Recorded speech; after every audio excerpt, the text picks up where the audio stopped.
Okay, people, coming up next on Just for Sport is former NBA player, author, and personality Etan Thomas. He talks about Michael Jordan, Gilbert Arenas, betting in sports, the AAU circuit, Barack Obama, and police brutality. Lots to talk about. But first, this brief message. Before you bet at your favorite online sportsbook this season, you need to check out thepropsnetwork.com. Why? Because the Props Network will tell you everything you need to know about sportsbook promos, where to score free bets, and the options for legal betting in your state. Plus, the Props Network now has live odds comparisons for NBA, NHL, and MLB. So you can make every bet knowing that you've got the best value available. That's why the PropsNetwork.com is a must for any U.S. sports betting fan. Remember, it's 21 and over to bet. Do you or someone you know have a gambling problem? Please call 1-800-GAMBLER today. Now, back to Just for Sport. Okay. Here we go in 3, 2. Okay, people, joining me now is former Washington Wizard NBA player. We go way back, Etan Thomas. Thank you very much for giving me some time on Just for Sport. I really appreciate it. How you doing? Oh, no problem at all. Even wore my throwback, Wizard shirt. Yeah. Those were some good old days. I tell you what, my favorite teams.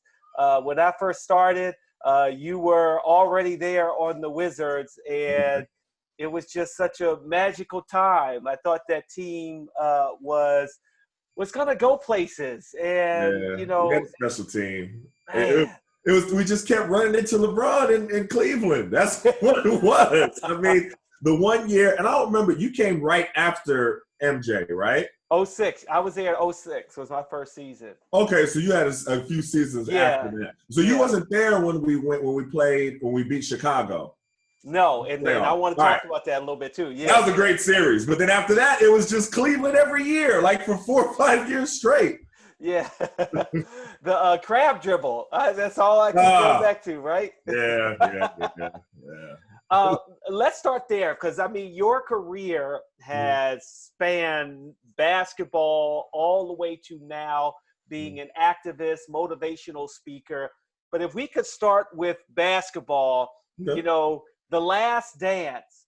I was almost disappointed because, technically in my mind, The Last Dance was with the Wizards. Yeah. What was that like to be a part of it? Oh, well, first of all, playing with MJ, it was crazy. It was like traveling with Michael Jackson. You know what I mean? It was because there was that level of attention and fandom and everything like that. We land in a place and there's like thousands of people and cameras going and everything like that. And that was like my first year, in the league. I got drafted by Dallas, but I was hurt that year and had surgery. So that really didn't count. Mm-hmm. So that was my first experience. And I was like, dang, this is how the NBA is? And it was like, no, I remember Leitner saying, no, they're here for MJ. They're not here for us. I'm like, oh, okay, all right. Well, that makes sense. Was there any mystique? Like, how long did it take for you to get over the fact that Michael Jordan was in the same locker room with you as a player? In terms of, because I mean, obviously watching The Last Dance, everybody talks about how intense he was and tough. Yeah. And I imagine all of you as players had some sort of level of intensity and competitiveness. But what was it like being next to him, and when did he stop becoming MJ and maybe more of just a teammate? Well, I mean, when we was in training camp, we were away in someplace in North Carolina, and you know what I mean? And we were just kind of isolated from everything. And we're like there 10 days doing two-a-days. It just kind of comes into a routine. And after a while, he just becomes a regular person, But then once we went back and then we traveled, then it was like, oh, yeah, this is different. Because it was literally like, we would see people, those old like videos of Michael Jackson traveling and like, Europe and different places. And you would see people like look at him and then just start crying. Yeah. Like that's what we saw with MJ. They were just looking and it was like, wow. Or like people like, touch his sleeve and then pass out. It was like, wow, like this is on a whole nother level. But it was a great experience. I mean, I'm sure if you ask every player, everyone will give you a different description.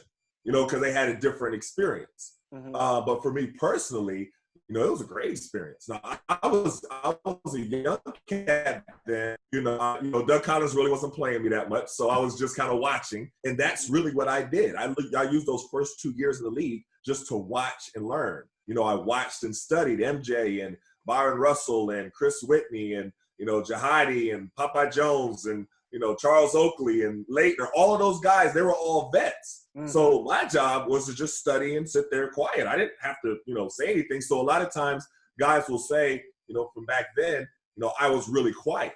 And it wasn't that I didn't talk. I just was paying attention and listening, and that was my job. And that's what you do when you're a young player. You watch and learn from the vets. What would you say was, because Michael, just having him was amazing, and going through that, you were part of that final farewell tour for Michael.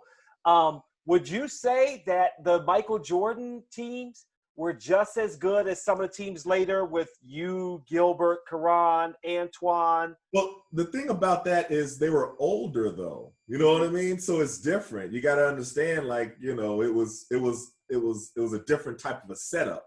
But playing, we had legends. I grew up a Knicks fan.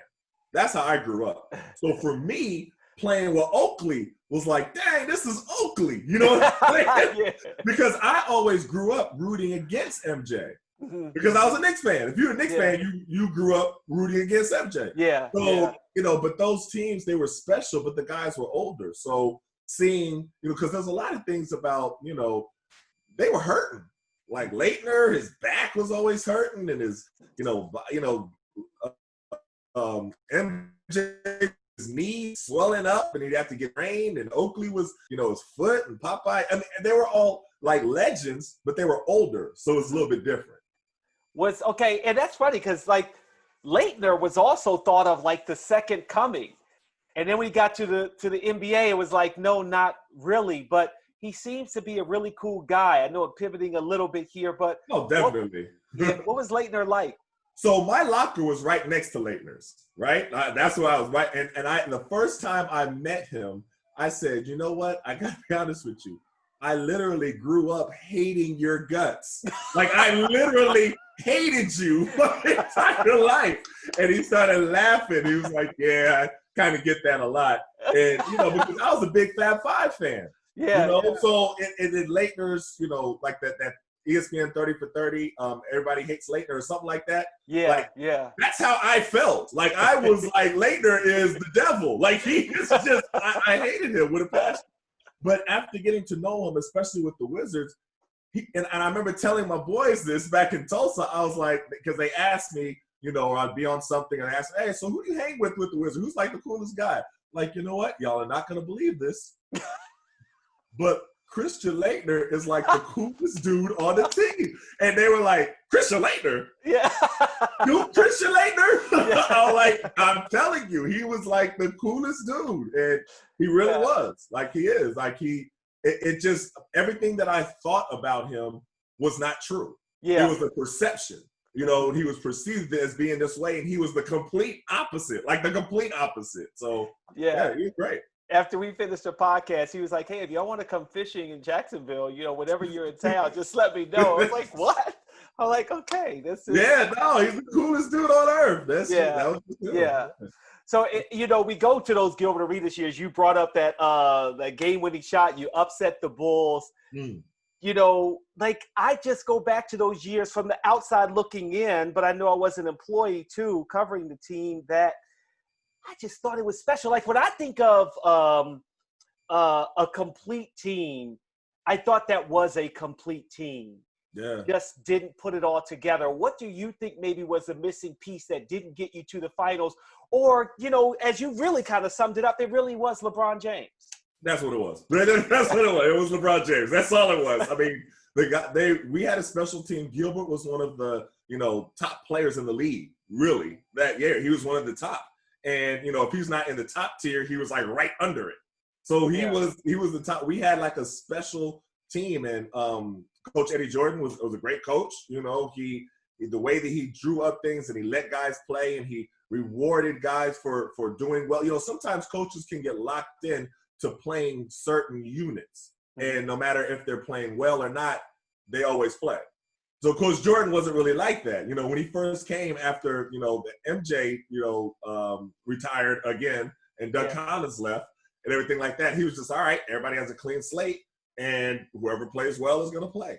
Yeah. And I was like, okay, this is great. You know what I mean? Because Doug Collins wasn't really playing me. But at that time I took personally, but, it was really, MJ felt more comfortable playing around older guys and the vets. And then they traded Rip Hamilton, who was he was Rip Hamilton, you know what I mean? But he wanted an older, player, more, everything like that. And Jerry Stackhouse was the man.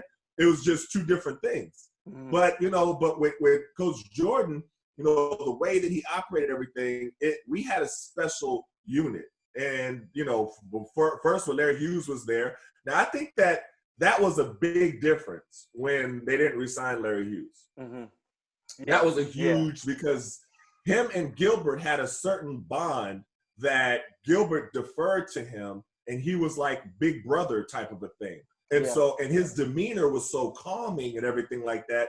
He never got rattled. I remember in the Chicago series, we was down 0-2. We went out to Chicago and got like smacked 2 games straight. You know what I mean? And then I remember the third game we came back with the back home, and I remember I had a good game that game, and he just kept going to me. He was like, "Hey man, we're gonna be fine." That was just Boog's demeanor. And Gilbert was like, "Hey man, we gotta do this." He was like, "Hey, we'll be fine. No worries." And he just calmed everything down. So that dynamic was really helpful. And I think when they didn't re-sign him, you saw a little bit of a change in Gilbert. But then even after that, with Karan and everybody, we had good teams, good runs. It was just LeBron would make some unbelievable play at the end of the game or something like that, and that was tough. But we was right there. We just couldn't get over the hump. Yeah, it's funny how I feel like when maybe it's more fans, but also front office. When you sit there and you think about whether a player is worth it to be on your team, re-sign, trade, whatever, and you think of what they do on the court and not fully understanding the value off the court. Right. Or how, they coalesce with the team. Like that was really, because I feel like you're not the first one to say, hey, that was the moment that we made the wrong decision. One of my favorite tweets of yours, and we'll get to many of your tweets. Okay. One of my favorite ones was, I remember when you took a screenshot showing Steph Curry's stats right next to Gilbert's in the first 6 seasons. You're like, no, Steph Curry's not doing anything that Gilbert was already doing. Right. It was amazing. And it's just a shame because for a while he was the best player in the league. Yeah, no, he was. And I just interviewed him for a podcast that I do called The Rematch. And, we talked a lot about that. And he took ownership of, his part in a lot of different things, like with his injury and how, when you're young, you try to feel invincible. But then, and I understood what he was saying, but I also kind of have to point the finger at management as well. And this is not to just bash Ernie Grunfeld, you know what I mean? But honestly, there's a certain direction that you have to have with players and say, no, we're going to take the advice of doctors and you are not going to play right now. Yeah. And then that be it. It's like with I always make references to RG3 and nobody wanted to take responsibility and they say, well, he wanted to go in the game. I was like, well, he's not a doctor. Of course a player's going to want to go in the game. You hire doctors to be able to give their expert opinion to say, no, you shouldn't go in the game. And that's what it should be. And I just think that, Ernie Grunfeld didn't do that. I thought he mishandled Gilbert in a lot of different ways. Gilbert is a player, and he'll tell you this. I'm not saying anything that he won't say himself. He needed a little bit more structure sometimes than I think Ernie Grunfeld provided. Yeah. And there's a hierarchy in everything, but sometimes Gilbert needed to be told no. Yeah, that's it. Yeah. No, Gilbert, you can't do that. That's what he needed. That's what he needed to be told, and Ernie just didn't do that. Instead, he's rehabbing on Berry Farms, playing on the blacktop. Yeah. Like what? Yeah. He was a different cat. Yeah. One of the things I have so many interesting questions to ask you, and I got to pare them down. But a random one that came to my mind is, we talk about there's a greener pasture, and everyone talks about a practice facility, and the Wizards now have one. But I thought it was always cool that your the practice court was in the arena. You had one place to go all the time. Yeah. You know, did you like that, or did it feel too confining and you needed more space as a player? No, I liked it. I mean, it was you have a more familiarity with where you're going to be playing, and you know, you have the same locker room that you go into. You know, I mean, for the games, a lot of times I didn't come out and warm up on the game court. I went down and had my same routine on the practice court. I would come early and do my stuff and everything like that. And it, you know, I like the practice court. You know, I haven't, you know, I didn't experience the other court, you know, the other facility. But yeah, I was just fine with the practice court, to be honest. I really liked it. I just couldn't understand why that was a big thing. I know maybe it was a space part of it. How many players or which players are you close with today that you talk to on a regular basis? Well, I talk to most of the guys, you know, I mean, especially with social media, we see what they're doing. I'm happy for what Karan is doing in the media, you know, just on Larry Hughes' podcast. I talked to Kwame. I talk to all the guys. You know, we all keep in touch, you know. Yeah, we've had different, you know, with teammates, you go through different periods. And me and Antonio Daniels was talking about this when he was on our team. We was talking about this very subject because he, you know, I asked him, I guess, does he still talk to Tim Duncan and all the guys from the Spurs and everything like that? He was like, yeah, we all talk. We see each other's anniversaries, see each other, wish each other well, and all this different stuff. We talk, and there's a bond that you have once you're teammates, and you know, there's a connection. And then you go back, and what all guys do is they reminisce. Yeah. Reminisce on when this happened, good or bad. They just reminisce, and that's what guys do. What's one of your favorite reminiscing stories about maybe not the MJ, because you did reminisce a little bit about MJ, but what are your favorite stories? I mean, there was a lot. I mean, because Gilbert was such a character. Like, he used to do stuff, and you would shake your head and just be laughing. You'd be like, man, this dude, you know, there's so many. I mean, we could really have a documentary over the Wizards years. Yeah. Because so much stuff always happened. Yeah. You know what I mean? Yeah. But it's funny because there was this one thing where with MJ, and this is one of my favorite stories with MJ.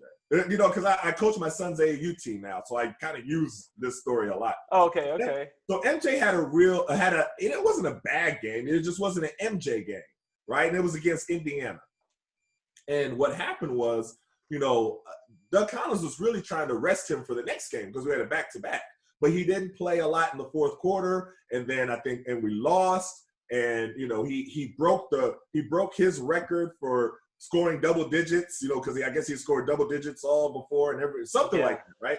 So the papers were like killing him, like literally killing MJ. Like, oh, he tarnished his image. He shouldn't have came back. He's just, you know, all this different stuff, right?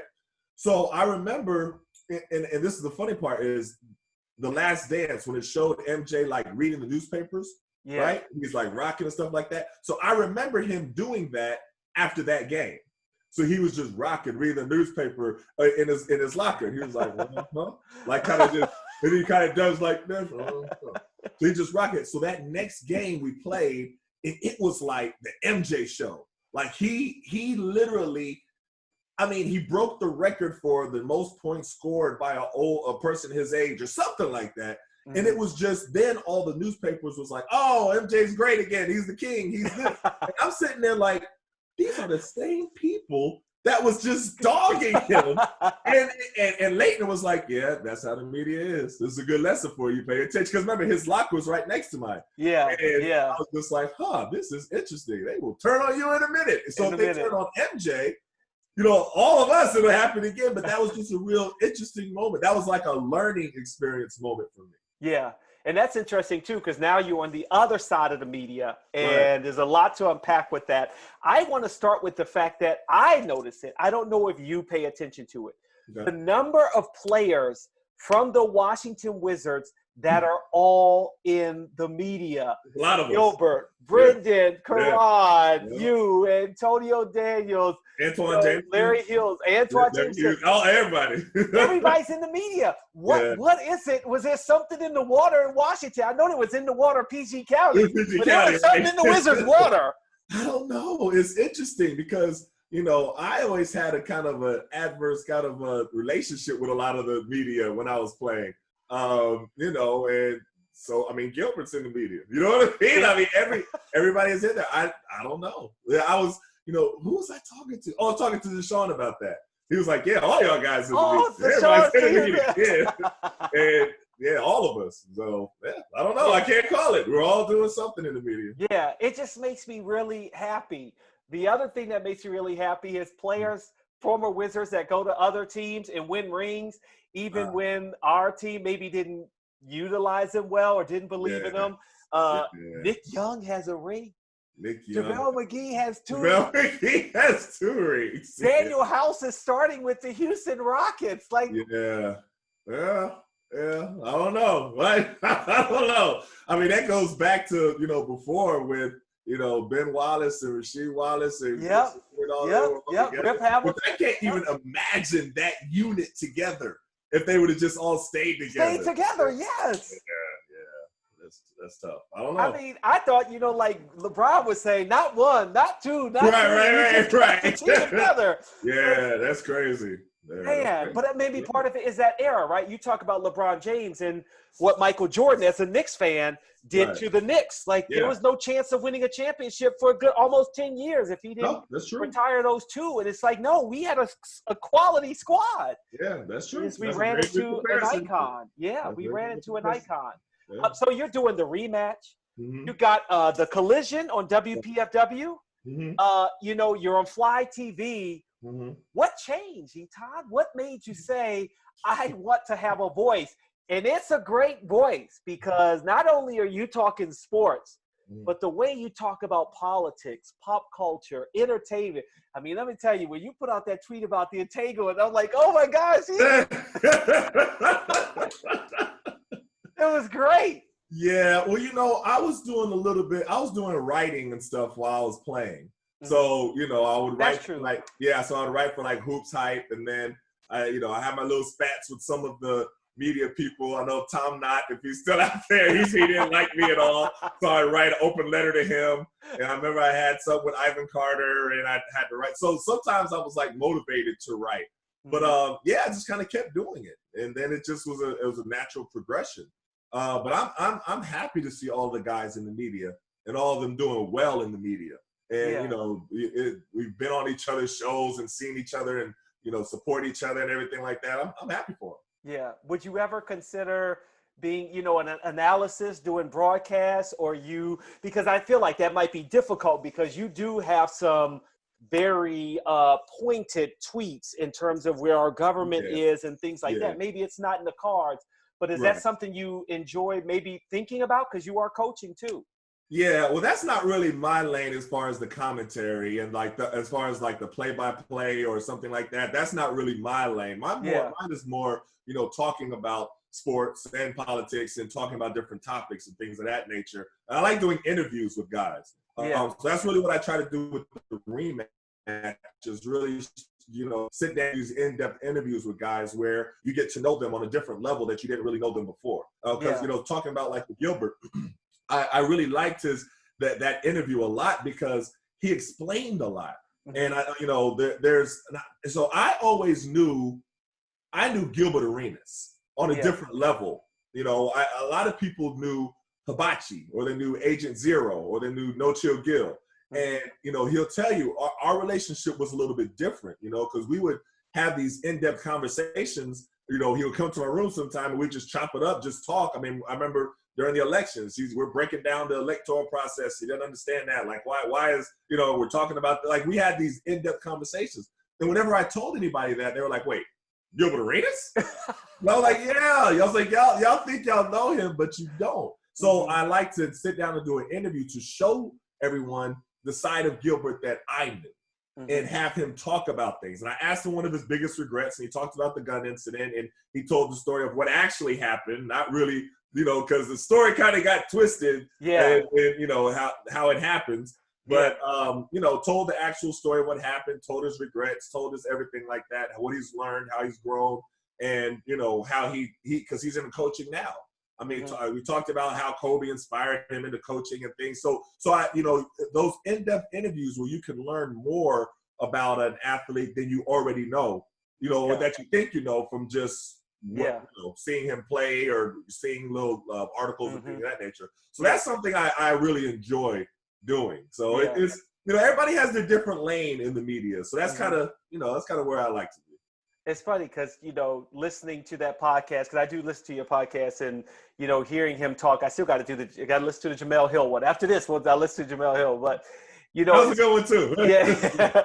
Because I remember when the gun incident happened, what I remember in real time, I was walking down the hallway towards the what was in the players' lounge. I remember Javaris Crittenden busting out of the players' lounge, just mad as I don't know what. And I was like, what is going on? And Ernie slowly followed out behind him. Right. I didn't know what was going on. I really didn't. And then to see what happened afterwards, it's like you're just speculating. Yeah. And, I respected the process of, look, I don't know what's going on. I don't want to ask. I don't want to ask. But I enjoyed listening to that podcast because it helped me get a better context of what happened then. Right. And that was really the end of what, even in my mind, was one of the better times in my career, that I enjoyed working with you guys and covering you guys and getting to know you all. And to see it just kind of blow up and go away was just, It was definitely unfortunate. And, but I was glad that Gilbert cleared up a lot of things that were just kind of misconstrued with the story. First of all, because there's like 5 different versions of it that I even heard and read about. And I'm like, wait a minute, that's not what happened. That's not what happened at all. And, that's just kind of how it is. But I do wish that Gilbert would have allowed everyone else to see the side that I saw of him. And I always tell him that. I told him when I was interviewing him. And I was like, why do you kind of allow people to think one way of you when that's not really who you are? Because he's very intelligent, he's very thoughtful, in-depth conversations, everything like that. And he was like, sometimes he just embraces being, the class clown or being the villain or something like that. And I was like, that's shortchanging yourself though, because you're so much more than that, So it was a great discussion. He was like, He was like, I hear you, because I did a panel discussion, because that's another thing I do. I put on the panel discussions because I like debating different topics. So one of the debates that we did is at USC. So I called Gilbert, and it was like Dr. Harry Edwards. It was, we had this esteemed panel, and I wanted Gilbert to be on the panel as well. So when I did it, everybody was like, wait, Gilbert Arenas on this panel with Dr. Harry Edwards and, Marcellus Wiley and, all these different people. I'm like, he'll do just fine. And so he did a great job. And after the panel, a lot of people were saying, well, I never knew this side of Gilbert. I was like, and what they were trying to say was, I never knew that he could speak intelligently on a topic like this. Yeah. I was like, that's because y'all don't really know him. Right, right. So I'm glad to be able to show a different side of athletes. And the funny thing is, the Gilbert I know that's different too is I remember one time he called me at like 8 a.m. in the morning, and this was really before, I guess like at the beginning of YouTube and reality shows and Hard Knocks, and he was like, Jumoke, what if we do like a 24/7 following my life and my comeback? Because he had gotten injured that year, and I think this was 2008. He's like, I just want you to follow me around all the time, and let's just turn that into a series. And we're going to set up some security cameras like in the locker room in the summer so they could see my comeback and workout. And Ernie was like, no. But I was like, yes, Gilbert, that's brilliant. Yes, let's do it. Let's do it. And Ernie was like, no, we're not doing that. I was like, oh, man. But like he really was more intelligent than I think people gave him credit for. Definitely. Not even a question. But he's doing a lot with coaching. He's doing a lot with coaching young guys and teaching them different things. And what I like what he does is, and I do this myself as well, coaching my AAU team, is you teach younger guys from your mistakes. And that's the ones that really hit home. Because a lot of times people will present as if they always did all the right thing and they always had all the answers and everything like that. But no, we're teaching you what we messed up with so you don't mess up the same way. So that's what I see him doing. So I got to give him respect for that. And so you're coaching now. What has that been like, and coaching your kids? Like, I mean, as a parent, you're always kind of a coach, but Yeah. what's it been like getting back into basketball that way? Well, it's fun. That wasn't the plan. I wasn't going to coach my son. That wasn't the original plan. I just kind of morphed into that. But he's been doing well and coaching the team, right? FBCG, Dynamic Disciples. And so, what I did with him was when I first brought him there, he's playing 2 years up because he was tall. Mm-hmm. But the game is different now. It's not like the big guys are just in the paint like how I played or anything like that. So people his height all had handles. So I wanted him to play against guys that were older than him, but his height. Mm-hmm. And so we did that, and he struggled the first 2 years. He struggled because first of all, the guys were 2 years older than him. So I was, and I remember having a conversation because my wife's mom and my mom were like, let him play his age. He ain't having no fun. I'm like, no, he's going to be okay. It's all right. So he was struggling, and then he just started getting better and better and improving. So then I started, getting into coaching more, and I had to always check with him because, when you're coaching your son, there's certain ways that it can go. Either you let him do whatever he wants to do on the team, and everybody hates him, he turns into a little jerk. You know what I mean? Yeah. Or you're too hard on him, and to where you make him not even want to play anymore. Mm-hmm. And then there's that middle ground.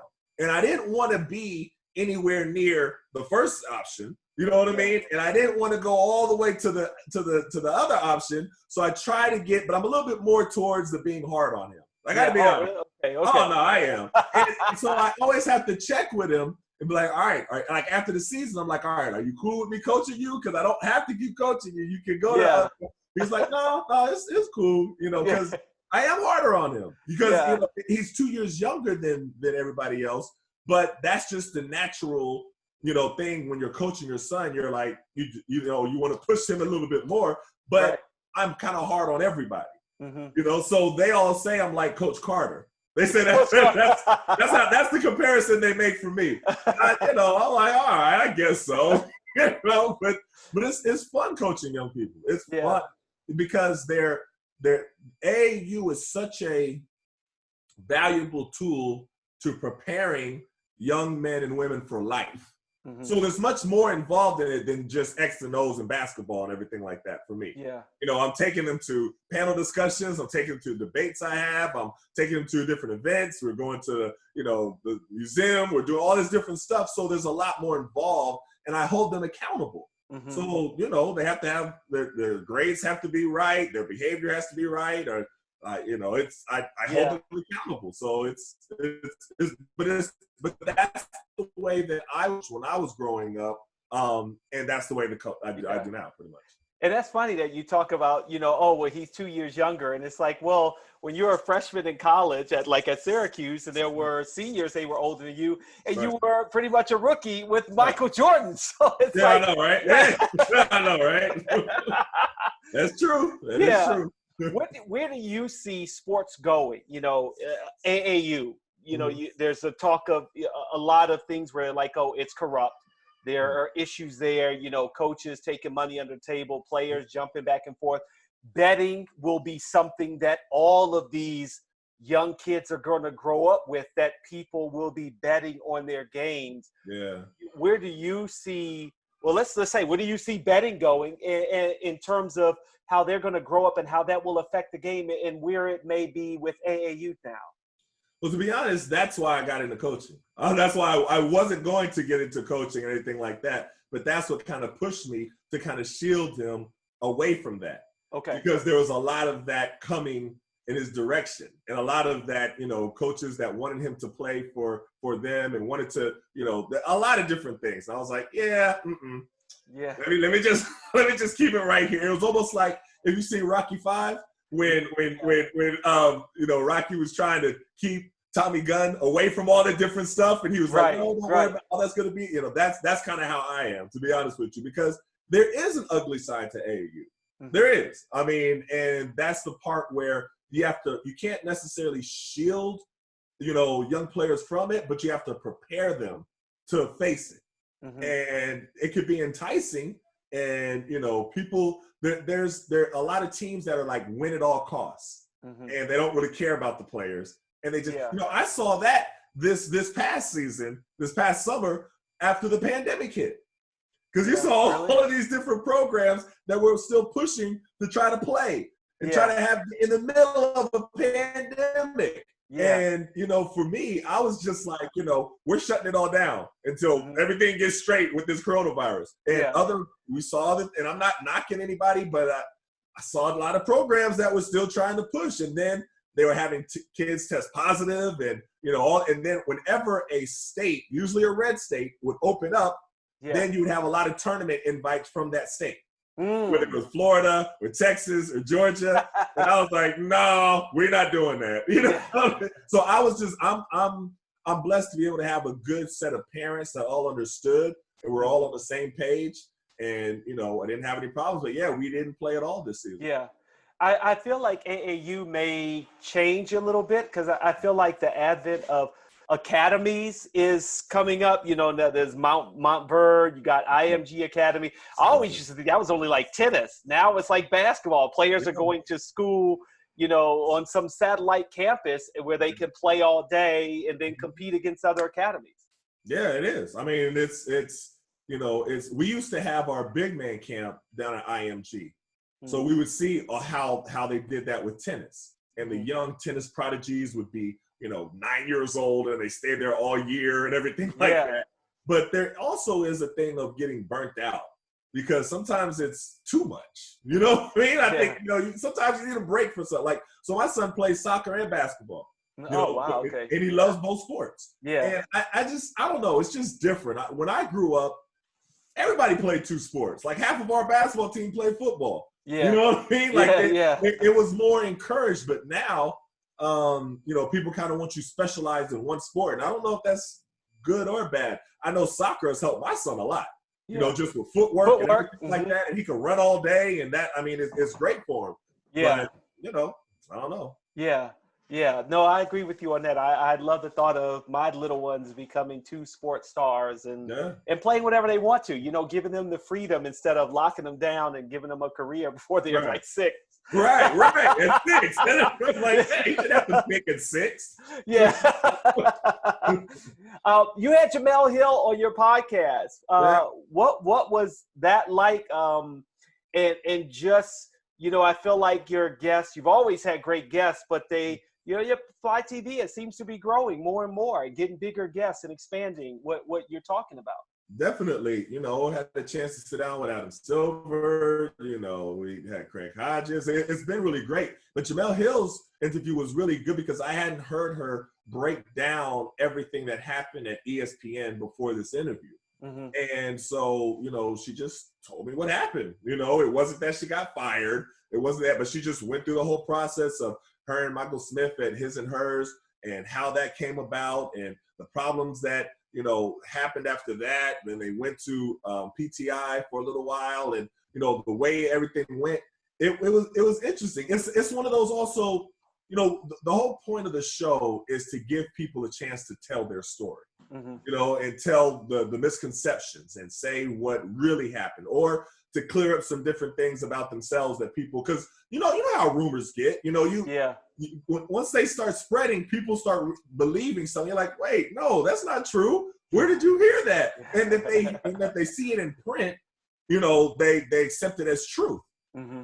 And so a lot of them, they're like anonymous sources or according to this, and whoever you're according to could have gotten the story wrong. Yeah. And it just spread. So I was glad she was able to also clear up everything that happened because you even hear, even now, people are saying, well, that's why you got fired from ESPN. It's like, no, that's not what happened. You know what I mean? Like, so. And obviously a big reason of all of the controversy ESPN started with her, combative tweets and challenging the President of the United States, Donald Trump, which you have not just challenged Donald Trump. You have really been, if you see something that's egregiously wrong or some things that you just don't agree with, you have been very vocal about that. What does that do for you? Because I imagine it isn't just trying to educate people, but there's something that has to be therapeutic about it to be able to get out your voice, get out things that are, bothering you or things that you want to express that are within you mentally. Well, definitely, but also, I've kind of always had this interest. When I was with the Wizards, I was a surrogate for President Obama. Mm-hmm. I was working with him before he was President Obama, back when he was, community leader in Chicago. Mm-hmm. And the reason why I started it when he was first running, I really disagreed with his opponent. I don't even know if people remember him, and his name was Alan Keyes. Mm-hmm. So that's when I started working with him. So, a lot of times people will say, well, how are you for 8 years at all of these big events with Obama? I was like, well, I was a surrogate. You know what I mean? So I would get invited to those events because I would also go campaigning with them. And I would, do speeches and stuff like that. And I went on this 50-state tour thing with Howard Dean. And I was actually working with them. Yeah. So, so that's something that's always been a passion of mine. But also, I was also willing to be critical of President Obama as well. I wasn't somebody that just applauded everything that he did because I didn't agree with everything that he did. So then it just happened when it changed and Trump was in office, there was just quite a bit more that I disagreed with. So I was just very vocal about that as well. But yeah, no, that's just something that has always kind of been a part of me. So even going back to high school, Booker T. Washington, Tulsa, Oklahoma, I was on the speech and debate team. Mm-hmm. So that's what I did. I debated. I went, and I performed and stuff like that. So it's kind of always, I just played ball as well. So in high school, we were winning state championships in basketball. We were also winning state championships in speech and debate. Mm-hmm. So it was just kind of what I did. I did both. Yeah. And the upcoming election can change America or keep it more of the same. Yeah. Do you have any plans for ramping up, getting out the message of voting, or, kind of just amplifying what you think is wrong with the country and things we should change? Well, it's different now because everything is virtual. So a lot of times when I was working with, when I was surrogate for President Obama, I would speak at different rallies. I would go to different places and do speeches. Now, since everything's virtual, it's a different type of campaign. So it kind of changes a little bit. But yeah, if we're watching, like right now, I'm flipping back between the NBA playoffs and the Democratic convention. Every time I'm just flipping back and forth and back and forth. And, you see the seriousness of this time and this election. And then you see the obstacles and you hear what everybody is describing as obstacles for you to vote. And in preparing everybody that that's what's going to happen, that it's going to come. And I think that's a great message to have because it is going to happen. You see already with voter suppression, and we've seen it in the past, but now, especially in the face of a pandemic, it just be prepared. So you have to be prepared for different strategies, for you to cast your vote. And that's just what's going to happen. But yeah, and the thing that's interesting about this is we used to have these conversations in the locker room all the time. Really? About politics. Yeah, I knew you was going to respond like that because we would talk about politics and, different things and different topics. Gilbert would be in the middle of it, everything like that. So that's why a couple years after that, when I would hear people say, well, if you have different opinions, it's going to divide the locker room. I'm like, no, that's not. We had different opinions on everything. Yeah. Like, and sometimes Gilbert just likes to argue, to be honest with you. You know what I mean? Sometimes he'll just take a different position just to start arguing. But yeah, we'll because a lot of times he likes to play devil's advocate while he's also learning. Yeah, that's another tactic that he does. So he presents the other side, but he's also listening to your response. And then he's so we had conversations all the time about politics. Yeah, it's like I guess I reacted that way, not in a like, oh, I thought you only talked about sports. I guess I feel like politics and religion are probably the two things that are like last on someone's list that you just like openly talk about with different people because everybody has such a different opinion about those two topics. They're like the two hot button topics, right? But that's the thing, though. In locker rooms, you're debating all topics. Yeah. That's the whole point when you're at the locker rooms. You're just arguing about different stuff. And then politics is just another one of the things that we argue about. Yeah. Earlier in the show, I did my segment, Haley's Comments with Haley, and we talked about Thom Brennaman, which you also, put on Twitter about, hey, you don't make a mistake and say that word. Like, you know, is a cancel culture too quick? Should we allow for a second chance or an education of someone who's made a mistake? And I understand the President of the United States has probably gotten, you know, he's like more 3, 4, 5 cats because my man got so many lives. I know how many more. I mean, it's just, you know, I definitely believe in second chances. It's just sometimes when you start seeing the apologies, it just, you know, it's so like I said in the tweet with a guy, what's his name? Thom Brennaman. Thom Brennaman, right. So I said, I don't know him. I was like, I don't know him personally. I don't know his heart and anything like that. But if something is not in your vocabulary regularly, you're not going to slip up and say it when you're on air. You're not. There's certain words that are not in my vocabulary, so I'm not going to. Now, if there are certain words that are in my vocabulary, then I could slip up and say something and I forgot I'm on the mic or something like that because it's part of my regular conversation, my regular dialogue. And that's just what I saw with his particular incident. You know, he said it so casually, so, you know, like it was just regular. And then afterwards, the apology was, you know, I'm a man of faith. This is not in my heart. You know, anybody that knows me, I was like, okay, come on now. You know what I'm saying? It just, you know, I don't know. And like I said, I'm not judging him. I don't know him, but I'm just looking at what happened and listening to his apology. I'm like, I don't know about this. The irony that he used the word pride in his apology too. Yeah. And then he apologized first to the people that write his checks. Not the people that he offended, not the group that he targeted, but the people that write. I'm like, come on now. You know? Let's switch to a different sport, a sport you played. How much are you enjoying the NBA playoffs? And in the bubble, would you have gone to play in the bubble? Okay, so first of all, when everything happened and they were talking about opening up, I actually wrote an open letter to Adam Silver, you know, trying to convince him not to open back up sports. My position, you know, has been that no sports should happen right now in this coronavirus pandemic. And I still feel that way. The NBA bubble has been successful. The NHL have put together a plan, even though they moved to Canada, but they put together a plan that has been working. Everybody else, I haven't seen a plan that is worthy of even trying. And college sports shouldn't even think about it. Like the outbreaks that they have, but also I don't think that colleges or universities should be in person. I think they all should be virtual right now. Down to high schools, middle schools, elementary schools, that's my position. And the reason why is not because I don't like sports. I love sports, you know, but it's just not safe. Like and you know, when you hear the argument that, well, you know, young people aren't really dying from it or something like that, and I'm like, yeah, but look how many have tested positive, and you don't know the long-term effects on their respiratory system, their lungs, their hearts, anything like that. It's a big question mark. So you don't know if you're damaging these young people's athletic careers for the rest of their lives. It's just irresponsible. But my bad. Back to your question. The NBA playoffs have been great.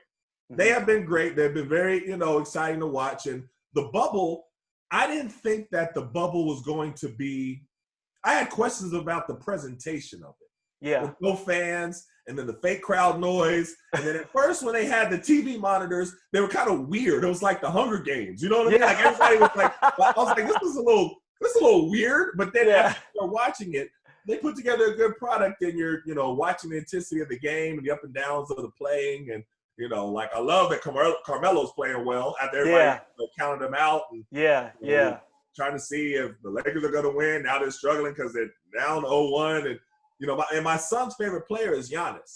So okay. Because that's how he's built. Like, you know, I was going to say, he has a Giannis game. No question. My wife is 6 feet. You know what I mean? So I'm 6'9". And so he's tall and thin.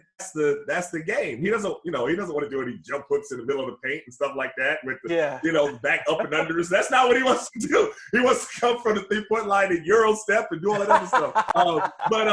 But yeah, no, so he's rooting for Milwaukee. So we do a lot of watching and studying of Giannis. And Giannis is the truth. Like, I know they're down right now, but, you know, same way the Lakers are down right now. But it's exciting to watch. Yeah, it's really exciting. It is exciting, and I kind of wish that I was in the bubble. Like I would have enjoyed it just because it's such a unique experience. I know they're talking about they're probably going to be in the bubble next year, but I feel like the bonding. It's almost like a bigger locker room. Like It's like an AAU tournament. yeah, it really That's is. what it is. It's like an AAU When you tournament. see on social media when like Jamal Murray is looking at Spider Mitchell, laughing at him Right. after he just dropped 57, like, look at him over there. That's how it is at AAU. Yeah. You meet the dude that just dropped 30 on you at the concession stand. You know what I'm saying? And try to get some snacks. You standing right next to him. and for these owners, for the league, looking for other ways to bring in income, they're really starting to introduce betting. And being able to bet on daily fantasy, who's going to win the game, what player's going to do what. What are your thoughts on that? And I know it's not easy, but at the same time, it's been in like English Premier League for forever. In Japan, China, betting is a part of the culture. How difficult is it for you to see that being a part of the game now? So let me take you back a little bit. Do you remember the movie The Last Boy Scout? Yeah.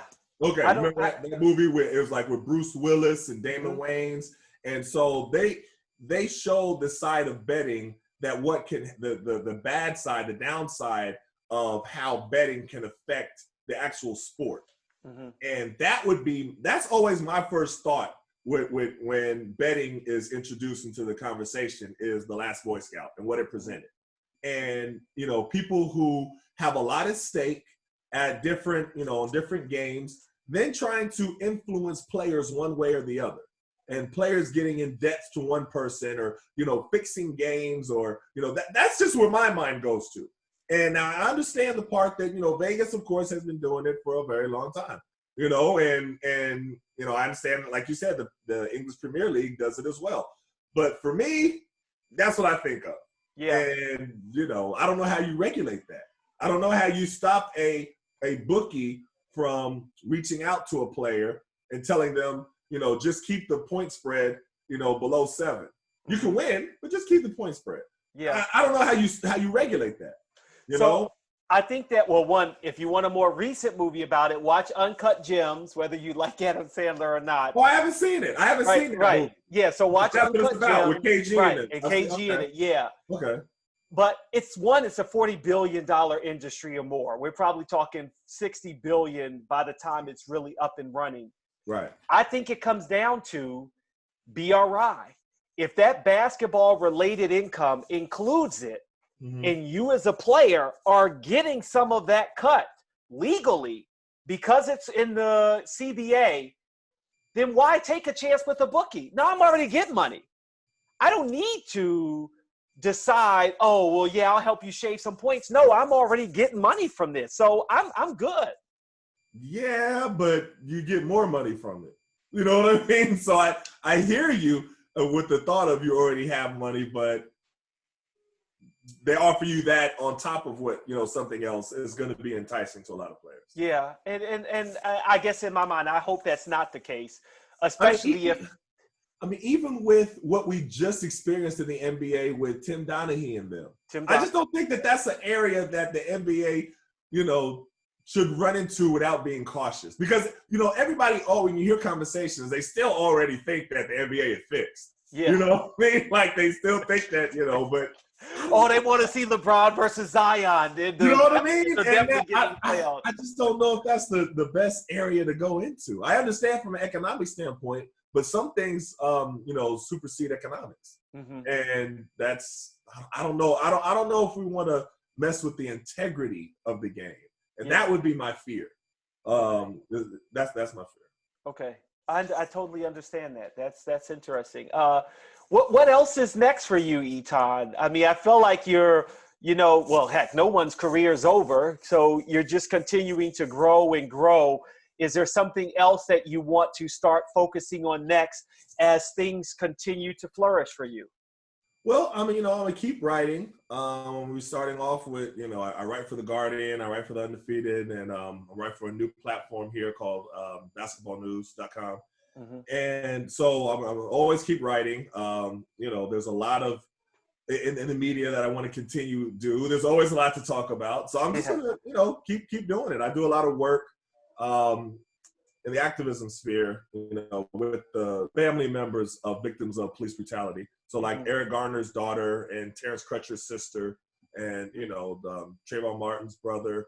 And so that kind of started when I interviewed them for my book, We Matter, Athletes and Activism. And so in that book, I interviewed a lot of different athletes who have been using their platforms historically, athletes that I grew up admiring, like Kareem Abdul-Jabbar and Bill Russell and Oscar Robertson. Those are athletes I grew up kind of watching. And then I wanted to interview current athletes like, Dwayne Wade and Eric Reed, who was kneeling with Kaepernick the whole time. And, that I want to interview all of them. And then I really wanted to push for like the younger athletes to be inspired by hearing them.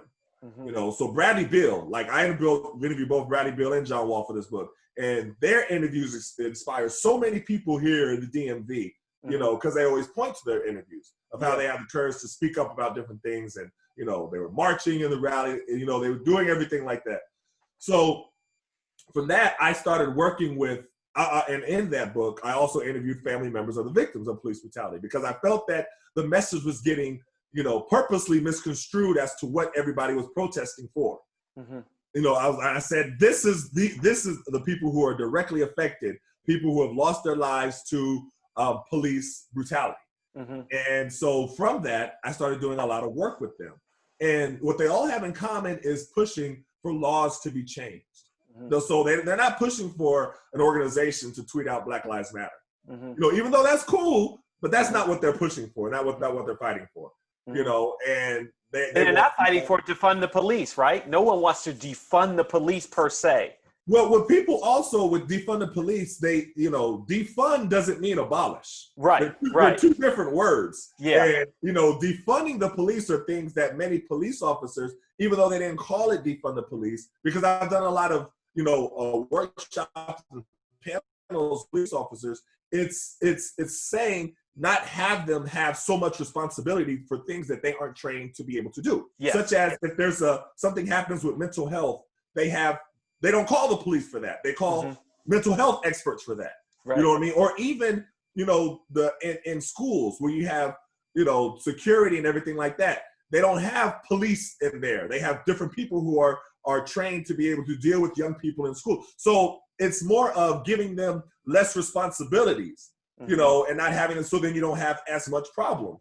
So that's a lot of times when you hear talking points and it's shifted, and it's like, no, nobody's saying abolish the police, then we just don't have police. That's a whole different word. Like, you know what I'm saying? It's two different completely things. But what all of them are pushing for, talking about the family members of the victims of police brutality, is that, laws change to hold police officers accountable. That's what they want. Police reform, so that if a police officer kills someone, and it is deemed unlawful, the person wasn't a threat, didn't have a gun, anything like that, they are held accountable. That's it. And that's the system that we should have. But right now, that's not the system that we have. And the body cam has greatly changed that. I mean, social media, phones have greatly enabled for a spotlight on negative things. We see Masai Ujiri, that body cam footage, if that never came out, it almost like it was a he said, and you're listening to or getting different people's accounts. But no, that body cam footage clearly shows that officer pushed Masai Ujiri first. And so having that as a way to say, no, we see what happened. We see what happened with George Floyd versus, when you go all the way back to like a Emmett Till or anyone who has ever been wronged by police or non-police officers who were just, doing something heinous to an African-American, that like, no, now we see exactly what is happening. Definitely. I mean, I interviewed Thabo Sefolosha in my book, We Matter, Athletes and Activism. And with that case in particular, and James Blake, if you remember James Blake, the tennis player. And both of them in New York. The police already had everything written up as to what happened with Thabo Sefolosha. They listed him as the aggressor. They said that and anybody that knows Thabo Sefolosha, because I played with him in Oklahoma City. his personality, I mean, he's from another country. He's the quietest little, he's a great, nice guy. But their description of him was like he was like the Terminator. Like he came and just rushed all the police officers, and they had no choice but try to subdue him. And then the video came out. Yeah. And the video negated everything that they said in their report. That's why when people say, well, let's wait till the facts come out. I was like, well, you mean let's wait for the police to put together a story that, justifies what they did. And but that's one of the things that's the issue, because you even saw that with George Floyd. Mm-hmm. George Floyd, they wrote up that whole report, and you could go look at the report. And they wrote up George Floyd was the aggressor, that he did this and that and everything else. And then later on, the video came out. Mm-hmm. And then they were held accountable. Then they were, you know what I mean? But if that video wouldn't have came out, everybody would just gone by bare facts that they put out. Yep. Right?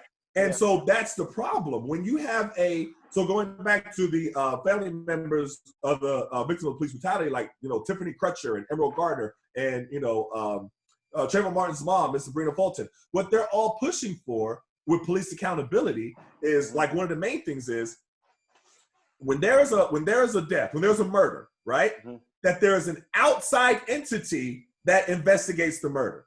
Mm-hmm. Not or the killing by the police. Mm-hmm. Not the police do an internal investigation. Right. And come back and tell everybody else what they found. Yeah. That's just common sense. Mm-hmm. I mean, that's like, like I have 3 kids. If I left it up to them for them to investigate themselves and tell me, what they did wrong, I'd be like, no, that's not what's going to happen. I wouldn't get anything. Yeah. So nobody would you can't have that type of, everything needs checks and balances. Mm-hmm. So when we're pushing for police reform or pushing for police accountability, it's not being anti-police. Mm-hmm. The police are needed in order for a society to function, but they want the police to be able to have a system that makes sense and that you can have accountability, because everybody has to be accountable. Mm-hmm. But right now, it's like they have a license to kill. Yeah. And so one of the problems is that it's so hard to convict a police officer once he is, for a killing. If you look at the percentages, they're so minuscule, because what you have to do is this unbelievable, all police officers have to say is, I was in fear for my life. And that's it. Yeah. They don't have to give no evidence. They don't have to give no, anything like that. Just repeat that phrase. Mm-hmm. And that's the problem. So that's the things that we're pushing for, to try to get the laws to be changed. You can't really, I always quote Tiffany Crutcher, where I say, she says that you can't legislate somebody's heart. You can't do that. It's like, but what you can do is change the laws so they can't act on their racism or their bias. Mm-hmm. That's Tiffany Crutcher, sister of Terrence Crutcher. So she's always pushing for the laws to be changed. Mm-hmm. And that should be the focus. Yeah. Wow.